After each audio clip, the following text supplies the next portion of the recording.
website and submit your pledge that way as well. We ask that your pledges be returned to us by October 20th, which is our in-gathering Sunday, in which we will bring all the pledges together and bless them during a joint service at 10 a.m. To also launch our stewardship drive this Sunday, I'd like to invite Bob Janotta up, a parishioner who will share with us the importance of stewardship to him and his family. Bob, please.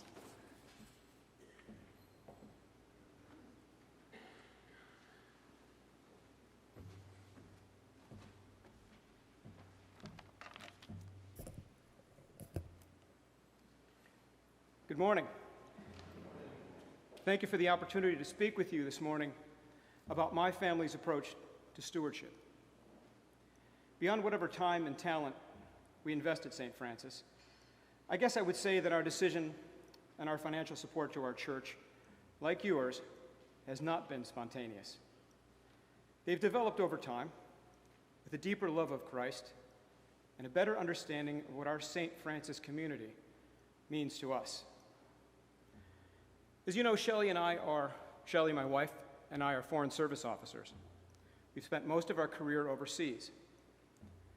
And in this sense, it's probably appropriate to share with you a story from the road about spontaneity in our time abroad, particularly during our time in Singapore.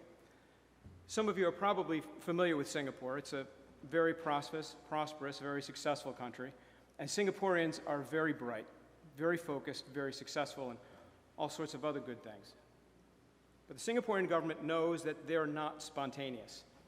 And so what the government does every year is they shut down the major thoroughfare, Orchard Road, running through Singapore, and they host this big spring party.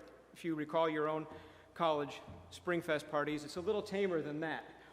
But one of the reasons they do this is to encourage Singaporeans to mix and to enjoy themselves and to be spontaneous. And what they do is they, in addition to the bands and the beer stands that they set up, they put up big signs that say, "Be spontaneous." And here's how, step 1, step 2, step 3. Well, you get the picture.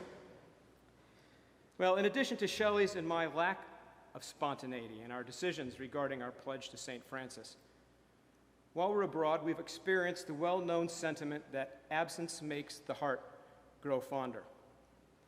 And in that sense, we've come to value our church and community much more. And specifically, in my case, I've had a couple of tours, unaccompanied tours, where I've served in places where people can be decidedly hostile to Americans.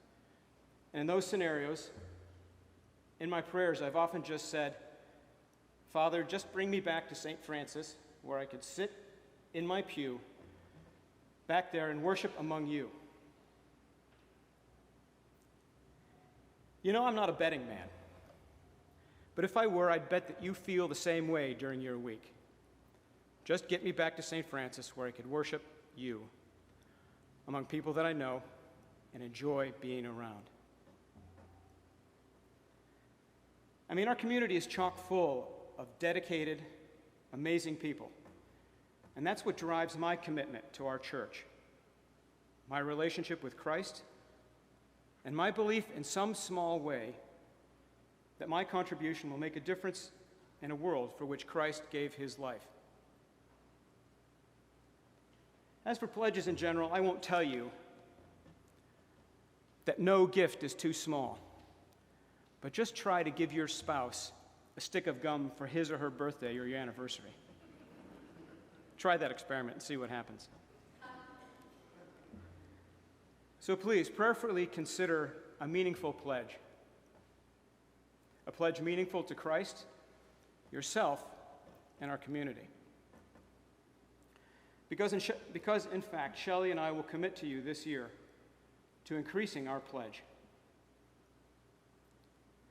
Indeed, we're looking for your financial support to our St. Francis family over the next year, over the next several years, by incrementally increasing it to a biblical tithe of 10%. If this is an uncomfortable number, I recall that every Sunday I acknowledge at offertory time that my offering is drawn from our Father's blessings to me. In that sense, you might know that our financial support to St. Francis is simply returning Christ's blessings to his community here. Thank you.